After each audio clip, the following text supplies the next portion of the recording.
Friends, praise the lord. నేనైతే ఈరోజు ఈ అరటి చేనులోనికి వచ్చాను. చూడండి, బాగున్నాయి కదా. వీటికి ఇంకా ఫ్రూట్స్ రాలేదు. ఈరోజు ఒక బైబిల్ వాక్యం నేర్చుకుందాము. ఆదికాండము 12వ అధ్యాయము 2వ వచనం.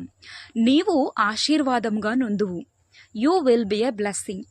ఫస్ట్ ఆఫ్ ఆల్, దేవుడు నిన్ను బ్లెస్ చేస్తారు, నిన్ను నన్ను బ్లెస్ చేస్తారు. తద్వారా మనము ఇంకా అనేక మందికి ఒక బ్లెస్సింగ్గా దేవుడు చేస్తానని వాగ్దానం చేస్తున్నారు. నమ్మినట్లయితే ఆమేనని తెలియజేయండి. అంత మాత్రమే కాదు, 1 పేతురు పత్రిక 3వ అధ్యాయము 9వ వచనంలో ఈ విధంగా రాయబడి ఉంది, ఆశీర్వాదమునకు వారసులొకటికే మీరు పిలువబడితిరి. సో మనము ఎందుచేత పిలువబడ్డామంటే ఆశీర్వాదానికి వారసులు అవ్వడానికి దేవుడు మనల్ని పిలిచారంట.